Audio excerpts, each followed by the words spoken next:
Hello ಕನ್ನಡಿಗ, ಶರಣು ಶರಣಾರ್ಥಿ. ಇವತ್ತು ನಮ್ಮ ಜಾಬ್ ಸರ್ಚ್ ಏನಪ್ಪಾ ಅಂತ ಹೇಳಿದ್ರೆ, Goa shipyard limited job vacancy 2025 ಒಂದು ನೋಟಿಫಿಕೇಶನ್ ಬಗ್ಗೆ ನಾನು ನಿಮ್ಗೆ ಇಲ್ಲಿ ಮಾಹಿತಿ ಕೊಡಲು ಇಚ್ಛಿಸುತ್ತೇನೆ. ಮುಖ್ಯವಾಗಿ ನೋಡೋದಾದ್ರೆ, ಇದು ಗೋವಾ ಶಿಪ್ಯಾರ್ಡ್ ಅನ್ನೋದೇನಿದೆ government of India minister of defence ಅಲ್ಲಿ ಇರ್ತಕ್ಕಂಥ ಇದು ಒಂದು ಸಂಸ್ಥೆಯಾಗಿರ್ತಕ್ಕಂಥದ್ದು. ಇದು ಇರ್ತಕ್ಕಂಥ ಒಂದು ಜಾಬ್ ಲೊಕೇಶನ್ ಆಗಿದೆ, ಗೋವಾದಲ್ಲಿ ಇರ್ತಕ್ಕಂಥ ಒಂದು ಜಾಬ್ ಲೊಕೇಶನ್ ಆಗಿದೆ. ಇದು ಬಂದ್ಬಿಟ್ಟು ಏನು ಗೋವಾ ಶಿಪ್ಯಾರ್ಡ್ ಅನ್ನೋದು ಒಂದು ಶಿಪ್ ಬಿಲ್ಡಿಂಗ್ ಮತ್ತು ಶಿಪ್ ಸರ್ವಿಸ್ ಅನ್ನ ನೀಡ್ತಕ್ಕಂಥದ್ದು. ಇದು ಒಂದು ಮಿನಿ ರತ್ನ ಕಂಪನಿಯಾಗಿದೆ. ಸೊ ಹಾಗಾದ್ರೆ ಈ ಒಂದು ಕಂಪನಿಯಲ್ಲಿ ಇರ್ತಕ್ಕಂಥ ಏನು ಹೊಸ ಹುದ್ದೆಗಳನ್ನ ಕನ್ಫರ್ಮ್ ಮಾಡಿದ್ದಾರೆ. ಇನ್ ಡೀಟೇಲ್ಸ್ ಆಗಿ ನಾನು ನಿಮ್ಗೆ ಇಲ್ಲಿ ಹೇಳ್ತಾ ಹೋಗ್ತೀನಿ, ಗಮನಿಸಿ. ಹಾಗಾದ್ರೆ ಯಾವೆಲ್ಲ ಒಂದು ಹುದ್ದೆಗಳ ಅರ್ಜಿಗಳನ್ನ ಆಹ್ವಾನಿಸಲಾಗಿದ್ದಾರೆ, ವಯೋಮಿತಿ ಏನಾಗಿರ್ತದೆ, ಕ್ವಾಲಿಫಿಕೇಶನ್ ಏನಾಗಿರ್ಬೇಕಾಗತ್ತೆ, ಇನ್ನಿತರವಾಗಿ ಒಂದು ಡೀಟೇಲ್ಸ್ ಆಗಿ ಒಂದು ಫುಲ್ ನೋಟಿಫಿಕೇಶನ್ ಬಗ್ಗೆ ನಾನು ನಿಮ್ಗೆ ಇಲ್ಲಿ ಮಾಹಿತಿ ಕೊಡುತ್ತೇನೆ. ಈ ವಿಡಿಯೋನ ಸ್ಕಿಪ್ ಮಾಡದೆ ಕೊನೆ ತನಕ ನೋಡಿ.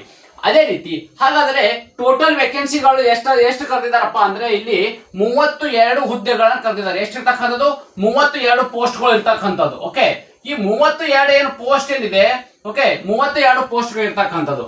ಹಾಗಾದ್ರೆ ಟೋಟಲ್ ಇರ್ತಕ್ಕಂಥ ವೇಕೆನ್ಸಿಗಳು ಎಷ್ಟಿರ್ತಕ್ಕಂಥದ್ದು? 32 ಪೋಸ್ಟ್ಗಳು.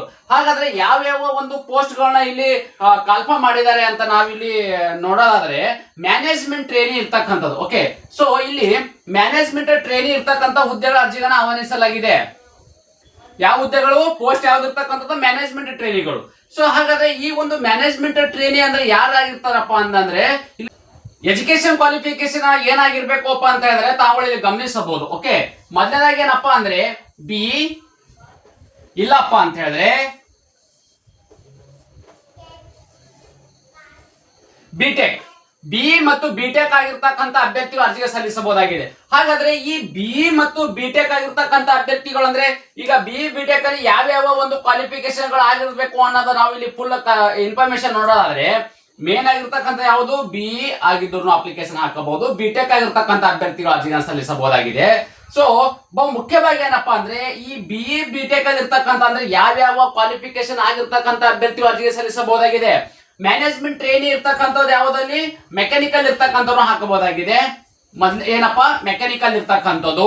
ಅದೇ ರೀತಿ ಮ್ಯಾನೇಜ್ಮೆಂಟ್ ಟ್ರೈನಿ ಎಲೆಕ್ಟ್ರಿಕಲ್ ಇರ್ತಕ್ಕಂಥವ್ರು ಸಲ್ಲಿಸಬಹುದಾಗಿದೆ. ಮ್ಯಾನೇಜ್ಮೆಂಟ್ ಟ್ರೈನ್ ಇರ್ತಕ್ಕಂಥದ್ದು ಎಲೆಕ್ಟ್ರಾನಿಕ್ಸ್ ಇರ್ತಕ್ಕಂಥ ಅಭ್ಯರ್ಥಿಗಳನ್ನು ಅರ್ಜಿಗಳನ್ನ ಸಲ್ಲಿಸಬಹುದಾಗಿದೆ. ಅದೇ ರೀತಿ ಇದು ನ್ಯಾವೆಲ್, ಓಕೆ, ಇದು ನ್ಯಾವೆಲ್ ಇರ್ತಕ್ಕಂಥ ಆರ್ಕಿಟೆಕ್ಚರ್ ಇರ್ತಕ್ಕಂಥ ಕ್ವಾಲಿಫಿಕೇಶನ್ ಆಗಿರ್ತಕ್ಕಂಥ ಅಭ್ಯರ್ಥಿಗಳು ಕೂಡ ಅರ್ಜಿಗಳನ್ನ ಸಲ್ಲಿಸಬಹುದಾಗಿದೆ. ಫೈನಾನ್ಸ್ ಆಗಿರ್ತಕ್ಕಂಥ ಕೂಡ ಅಭ್ಯರ್ಥಿಗಳು ಕೂಡ ಅರ್ಜಿಗಳನ್ನ ಸಲ್ಲಿಸಬಹುದಾಗಿದೆ. ಅದೇ ರೀತಿ ಮ್ಯಾನೇಜ್ಮೆಂಟ್ ಇನ್ ಟ್ರೈನಿಂಗ್ ರೋಬೋಟಿಕ್, ಓಕೆ, ನೋಡಿ ಯಾವ್ದಾಗಿರ್ತಕ್ಕಂಥದ್ದು ರೋಬೋಟಿಕ್ ಆಗಿರ್ತಕ್ಕಂಥ ಅಭ್ಯರ್ಥಿಗಳು ಕೂಡ ಅರ್ಜಿಗಳನ್ನ ಸಲ್ಲಿಸಬಹುದಾಗಿದೆ. ಮುಖ್ಯವಾಗಿ ಏನಪ್ಪಾ ಅಂತ ಹೇಳಿದ್ರೆ, ಇಲ್ಲಿ ಗಮನಿಸಬೇಕಾಗಿರೋದು ಯಾವೆಲ್ಲ ಪೋಸ್ಟ್ಗಳು ಮ್ಯಾನೇಜ್ಮೆಂಟ್ ಟ್ರೈನಿ ಇರ್ತಕ್ಕಂಥ ಹುದ್ದೆಗಳಾಗಿದ್ದಾರೆ. ಎಜುಕೇಶನ್ ಕ್ವಾಲಿಫಿಕೇಶನ್ ಏನಾಗಿರ್ಬೇಕಪ್ಪ ಅಂದ್ರೆ ಬಿಇ ಅಥವಾ ಬಿಟೆಕ್ ಆಗಿರ್ತಕ್ಕಂಥ ಅಭ್ಯರ್ಥಿಗಳು. ಹಾಗಾದ್ರೆ ಇಂಜಿನಿಯರಿಂಗ್ ಅಲ್ಲಿ ಯಾವ ಕ್ವಾಲಿಫಿಕೇಶನ್ ಆಗಿರ್ತಕ್ಕಂಥ ಅಭ್ಯರ್ಥಿಗಳು ಅರ್ಜಿಗಳು ಸಲ್ಲಿಸಬಹುದು ಅಂತ ನೋಡೋದಾದ್ರೆ, ಮೆಕ್ಯಾನಿಕಲ್ ಇಂಜಿನಿಯರಿಂಗ್ ಆಗಿರ್ಬೋದು, ಎಲೆಕ್ಟ್ರಿಕಲ್ ಇಂಜಿನಿಯರಿಂಗ್ ಆಗಿರ್ಬೋದು, ಎಲೆಕ್ಟ್ರಾನಿಕ್ಸ್ ಇಂಜಿನಿಯರಿಂಗ್ ಆಗಿರ್ಬೋದು, ನ್ಯಾವಲ್ ಹಾರ್ಟಿಕಲ್ಚರ್ ಆಗಿರ್ತಕ್ಕಂಥ ಅಭ್ಯರ್ಥಿಗಳು, ಫೈನಾನ್ಸ್ ಆಗಿರ್ತಕ್ಕಂಥ ಅಭ್ಯರ್ಥಿಗಳು ಮತ್ತು ರೋಬೋಟಿಕ್ ಆಗಿರ್ತಕ್ಕಂಥ ಕ್ವಾಲಿಫಿಕೇಶನ್ ಆಗಿರ್ತಕ್ಕಂಥ ಅಭ್ಯರ್ಥಿಗಳು ಅರ್ಜಿಗಳನ್ನ ಸಲ್ಲಿಸಬಹುದಾಗಿದೆ. ಅದರಲ್ಲಿ ಬಹು ಮುಖ್ಯವಾಗಿ ನೋಡಿ, ಏನು ಇಲ್ಲಿ ಇಂಜಿನಿಯರಿಂಗ್ ಅನ್ನ ಏನು ಕ್ವಾಲಿಫೈ ಜೊತೆಗೆ, ಓಕೆ, ನೀವು ಓವರ್ ಇಂಜಿನಿಯರಿಂಗ್ ಅನ್ನ ಇಲ್ಲಿ ಕಂಪ್ಯೂಟರ್ ಜೊತೆಗೆ 60% ಇರಬೇಕು. ಓಕೆ, ಎಷ್ಟಿರ್ತಕ್ಕಂಥದ್ದು? 60% ಒಂದಿಗೆ ನೀವು ಕ್ವಾಲಿಫೈ ಆಗಿರ್ತಕ್ಕಂಥ ಅಭ್ಯರ್ಥಿ ಅರ್ಜಿಗಳನ್ನ ಸಲ್ಲಿಸಬಹುದಾಗಿದೆ. ಮಿನಿಮಮ್ ಎಷ್ಟಾಗಿರ್ಬೇಕು? 60% ಒಂದಿಗೆ ಕ್ವಾಲಿಫೈ ಆಗಿರ್ತಕ್ಕಂಥ ಅಭ್ಯರ್ಥಿಗಳು ಈ ಅರ್ಜಿಗಳನ್ನ ಸಲ್ಲಿಸಬಹುದಾಗಿದೆ. ಅದೇ ರೀತಿ ನಾವಿಲ್ಲಿ ಏಜ್ ಲಿಮಿಟ್ ಬಗ್ಗೆ ನೋಡೋಣ ಬನ್ನಿ. ಈ ಏಜ್ ಲಿಮಿಟ್ ಅಲ್ಲಿ ಏನೇನ್ ನೀಡಿದ್ದಾರೆ ಅಂತ ಹೇಳೋದಾದ್ರೆ, ಏಜ್ ಲಿಮಿಟ್ ಬಗ್ಗೆ ನೋಡೋದಾದ್ರೆ ನಾವಿಲ್ಲಿ ಮೊದಲಾಗಿ ಗಮನಿಸಬೇಕಾದ್ರೆ, ಇವರಿಗೆ ಇರ್ತಕ್ಕಂಥದ್ದು ಎಷ್ಟುವರೆಗೆ ಒಂದು ಏಜ್ ಲಿಮಿಟ್ ಎಷ್ಟಪ್ಪ ಅಂದ್ರೆ 28 ವರ್ಷ. ಮ್ಯಾಕ್ಸಿಮಮ್ ಎಷ್ಟಿರ್ತಕ್ಕಂಥದ್ದು? ಇವರಿಗೆ 28 ವರ್ಷ ಒಳಗಡೆ ಇರ್ತಕ್ಕಂಥ ಅಭ್ಯರ್ಥಿ ಅರ್ಜಿ ಸಲ್ಲಿಸಬಹುದಾಗಿದೆ. ಅದೇ ರೀತಿ ಒಬಿಸಿ ಸಂಬಂಧಪಟ್ಟ ಅಭ್ಯರ್ಥಿಗಳಿಗೆ 31 ವರ್ಷದ ಒಳಗಡೆ ಇರ್ತಕ್ಕಂಥ ಅಭ್ಯರ್ಥಿ ಅರ್ಜಿಗಳನ್ನು ಸಲ್ಲಿಸಬಹುದಾಗಿದೆ. ಮತ್ತು ಎಸ್ಟಿ ಇರ್ತಕ್ಕಂಥ ಅಭ್ಯರ್ಥಿಗಳು 33 ವರ್ಷದ ಒಳಗಡೆ ಇರ್ತಕ್ಕಂಥ ಅಭ್ಯರ್ಥಿ ಅರ್ಜಿ ಸಲ್ಲಿಸಬಹುದಾಗಿದೆ. ನೋಡಿ, ಇವರಿಗೆ 28 ವರ್ಷ ಆಗಿರಬೇಕು, ಒಬಿಸಿಗೆ 31 ವರ್ಷ ಮ್ಯಾಕ್ಸಿಮಮ್, SC/ST ಅಭ್ಯರ್ಥಿಗಳಿಗೆ 33 ವರ್ಷ. ಅಂದ್ರೆ ಒಬಿಸಿ ಮತ್ತು SC/ST ಅಭ್ಯರ್ಥಿಗಳಿಗೆ ವಯೋಮಿತಿಯಲ್ಲಿ ಸಡಿಲಿಕೆಯನ್ನು ನೀಡಲಾಗಿದೆ. ಅಂದ್ರೆ 28 ವರ್ಷ ಇವರಿಗೆ ಅಂದ್ರೆ ಒಬಿಸಿಗೆ ಇಲ್ಲಿ ಎಷ್ಟು ವರ್ಷ ಆಯ್ತು? 3 ವರ್ಷ.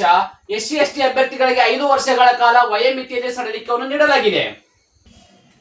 ಅದೇ ರೀತಿ ಇಲ್ಲಿ ನಾವು ಒಂದು ಅಪ್ಲಿಕೇಶನ್ ಫೀ ಅಂದ್ರೆ ಈ ಒಂದು ಅಪ್ಲಿಕೇಶನ್ ಹಾಕ್ಬೇಕಾದ್ರೆ ಯಾವ ಯಾವ ಒಂದು ಕೆಟಗರಿಗೆ ಎಷ್ಟೆಷ್ಟು ಅಪ್ಲಿಕೇಶನ್ ಫೀ ಇದೆ ಅಂತ ನಾವಿಲ್ಲಿ ನೋಡೋದಾದ್ರೆ ತಾವು ಗಮನಿಸಬಹುದು.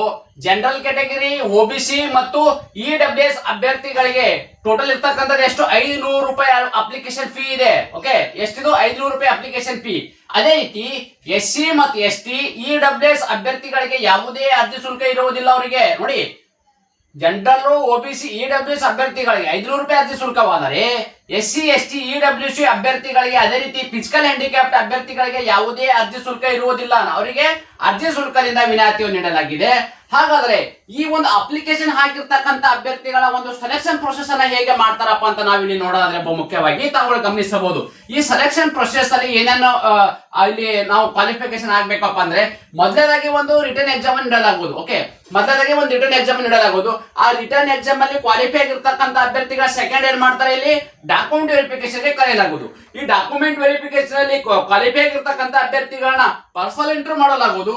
ಈ ಪರ್ಸನಲ್ ಇಂಟರ್ವ್ಯೂ ಆಗಿರ್ತಕ್ಕಂಥ ಅಭ್ಯರ್ಥಿಗಳನ್ನ ಮೆರಿಟ್ ಆಧಾರದ ಮೇಲೆ, ಕೆಟಗರಿ ಆಧಾರದ ಮೇಲೆ ಓಕೆ ಸೆಲೆಕ್ಟ್ ಆಗಿರ್ತಕ್ಕಂಥ ಅಭ್ಯರ್ಥಿಗಳನ್ನ ಫೈನಲ್ ಆಗಿ ಇಲ್ಲಿ ಡಾಕ್ಯುಮೆಂಟ್ ವೆರಿಫಿಕೇಶನ್ ಮಾಡಲಾಗುವುದು. ಈ ಡಾಕ್ಯುಮೆಂಟ್ ವೆರಿಫಿಕೇಶನ್ ಆಗಿರ್ತಕ್ಕಂಥ ಅಭ್ಯರ್ಥಿಗಳನ್ನ ಡೈರೆಕ್ಟ್ ಆಗಿ ಈ ಸೆಲೆಕ್ಷನ್ ಪ್ರೊಸೆಸ್ ಅನ್ನ ಕಂಪ್ಲೀಟ್ ಆಗುತ್ತೆ. ಅವರಿಗೆ ಡೈರೆಕ್ಟ್ ಆಗಿ ಅಪಾಯಿಂಟ್ಮೆಂಟ್ ಲೆಟರ್ ಅನ್ನ ನೀವು ನೀಡಿರ್ತಕ್ಕಂಥ ಒಂದು ಅಡ್ರೆಸ್ ಗೆ ಆರ್ಡರ್ ಕಾಪಿಯನ್ನು ನೀಡಲಾಗುವುದು. ಸೊ ಹಾಗಾದ್ರೆ ಇಲ್ಲಿರ್ತಕ್ಕಂಥ ಒಂದು ಮಾಹಿತಿ ನೋಡಿದೀವಿ. ಹಾಗಾದ್ರೆ ಇಲ್ಲಿರ್ತಕ್ಕಂಥ ಮೇನ್ ಆಗಿ ಏನಪ್ಪಾ ಅಂದ್ರೆ ಸ್ಯಾಲರಿ ಬಗ್ಗೆ, ಇದು ಹುದ್ದೆಗಳಾಗಿ ಯಾವ ಇರ್ತಕ್ಕಂಥದ್ದು BE-BTech ಆಗಿರೋದ್ರಿಂದ ಅವ್ರಿಗಿರ್ತಕ್ಕಂಥ ಒಂದು ವೇತನ ಎಷ್ಟು ಅಪ್ಪ ಅಂತ ಹೇಳೋದಾದ್ರೆ ನಾವು ಇಲ್ಲಿ ತಾವುಗಳು ಗಮನಿಸಬಹುದು. ಓಕೆ, ಎಷ್ಟಪ್ಪ ಅಂದ್ರೆ 40,000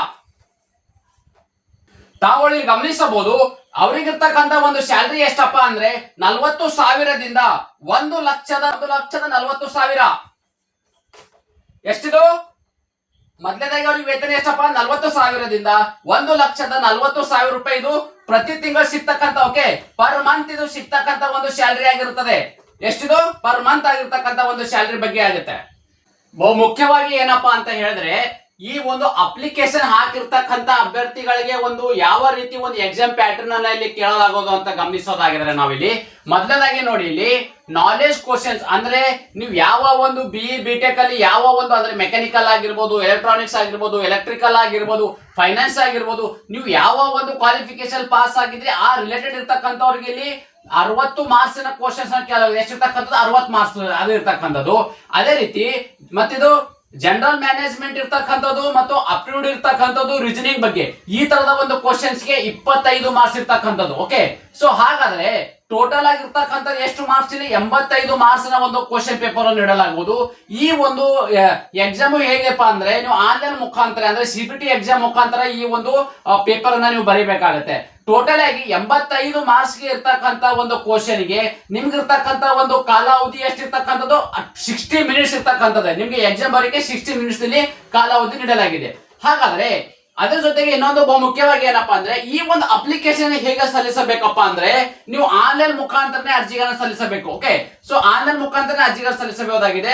ಇನ್ನೊಂದು ಒಂದು ಇನ್ಫಾರ್ಮೇಶನ್ ಏನಪ್ಪಾ ಅಂದ್ರೆ, ನಿಮ್ಗೆ ಏನು ಮೊದಲನೇದಾಗಿ ಏನು ಹೇಳಿದ್ದೆ, ನಿಮ್ಗೆ DD ಬಗ್ಗೆ ನಿಮ್ಗೆ ಏನಾದ್ರು ಮಾಹಿತಿ ಕೊಟ್ಟಿದ್ದೆ. ಓಕೆ, ಸೊ ಆ ಒಂದು DD ಕೂಡ ಹೇಗೆ ನೀವು ಅಂದ್ರೆ ಅಪ್ಲಿಕೇಶನ್ ಹೇಗಪ್ಪ, ಅಪ್ಲಿಕೇಶನ್ ಫೀಸ್ ಬಗ್ಗೆ ನಾನು ನಿಮ್ಗೆ ಇಲ್ಲಿ ಮಾಹಿತಿ ಹೇಳಿದ್ನಲ್ಲ, ಸೊ ಅದು ನೀವು debit card, credit card, net banking, PhonePe, Google Pay ಮುಖಾಂತರನು ಆ ಅರ್ಜಿ ಶುಲ್ಕವನ್ನು ಡೈರೆಕ್ಟ್ ಆಗಿ ಪೇ ಮಾಡಬಹುದಾಗಿದೆ. ಯಾವಾಗ? ಅದು ಆನ್ಲೈನ್ ಅಪ್ಲಿಕೇಶನ್ ಹಾಕ್ಬೇಕಾದ್ರೆ. ಓಕೆ, ಸೊ ಹಾಗಾದ್ರೆ ಈ ಒಂದು ಅಪ್ಲಿಕೇಶನ್ ಹಾಕ್ಬೇಕಾದ್ರೆ ಒಂದು ಅಪ್ಲಿಕೇಶನ್ ಡೇಟ್ ಯಾವಾಗಪ್ಪ ಅಂದ್ರೆ 25 ಆಗಸ್ಟ್ 2025 ಪ್ರಾರಂಭವಾಗಿದ್ದು, ಅರ್ಜಿ ಸಲ್ಲಿಸಲು ಕೊನೆಯ ದಿನಾಂಕ 24 ಸೆಪ್ಟೆಂಬರ್ 2025 ಒಳಗಡೆ ತಮ್ಮ ಅಪ್ಲಿಕೇಶನ್ ಕಂಪ್ಲೀಟ್ ಮಾಡ್ಕೋಬೇಕು. ಇದರ ಜೊತೆಗೆ ಈ ಒಂದು ಅಪ್ಲಿಕೇಶನ್ ಹಾಕಿರ್ತಕ್ಕಂಥ ಒಂದು ಹಾರ್ಡ್ ಕಾಪಿ ಇದೆ, hard copy Goa shipyard limited ಗೆ ನೀವು ಆರ್ಡಿನರಿ ಪೋಸ್ಟ್ ಮುಖಾಂತರ ತಮ್ಮ ಅಪ್ಲಿಕೇಶನ್ ಅನ್ನ ಬೈ ಪೋಸ್ಟ್ ಮುಖಾಂತರ ಕಳಿಸ್ಕೊಡ್ತಕ್ಕಂಥದ್ದು. ಹಾಗಾದ್ರೆ ಈ ಒಂದು ಅಪ್ಲಿಕೇಶನ್ ಹಾಕ್ಬೇಕಾದ್ರೆ ತಾವುಗಳು ಗಮನಿಸಬಹುದು, ವೆಬ್ಸೈಟ್ ಇದೆ. ಓಕೆ, ಈ ಒಂದು ವೆಬ್ಸೈಟ್ ಗೆ ಹೋಗಿ ತಮ್ಮ ಅರ್ಜಿಗಳನ್ನ ಸಲ್ಲಿಸಬೇಕು. ಹಾಗಾದ್ರೆ ನಿಮ್ಗೆ ಅನುಕೂಲವಾಗಲಿ ಅಂತ ಹೇಳ್ಬಿಟ್ಟು ನನ್ನ ಯೂಟ್ಯೂಬ್ ಡಿಸ್ಕ್ರಿಪ್ಷನ್ ಬಾಕ್ಸ್ ಅಲ್ಲಿ ಈ ಒಂದು ವೆಬ್ಸೈಟ್ ಅನ್ನು ಕೊಟ್ಟಿರ್ತೇನೆ. ಈ ಒಂದು ವೆಬ್ಸೈಟ್ ಮೇಲೆ ಕ್ಲಿಕ್ ಮಾಡೋ ಮೂಲಕ ಅಪ್ಲಿಕೇಶನ್ ಓಪನ್ ಆಗುತ್ತೆ. ಡೈರೆಕ್ಟ್ ಆಗಿ ನೀವು ಅಲ್ಲಿಂದಲೇ ಈ ಅಪ್ಲಿಕೇಶನ್ ಸಲ್ಲಿಸಬಹುದಾಗಿದೆ. ಇದೇ ರೀತಿ ನಾವು ಕೊಟ್ಟಿರುವ ಉದ್ಯೋಗ ಮಾಹಿತಿ ನೀವು ಇಷ್ಟಪಡುತ್ತೀರಿ ಅಂತ ಭಾವಿಸುತ್ತೇನೆ. ಈ ಉದ್ಯೋಗ ಮಾಹಿತಿ ನಿಮ್ಗೆ ಇಷ್ಟವಾದರೆ ನಿಮ್ಮ ಫ್ಯಾಮಿಲಿಗೂ ಫ್ರೆಂಡ್ಸ್ಗೂ ಶೇರ್ ಮಾಡಲು ಮರೆಯದಿರಿ. ನ್ಯೂ ಜಾಬ್ ಕನ್ನಡ ತಪ್ಪದೆ ಒಂದು ಲೈಕ್ ಕೊಡಿ.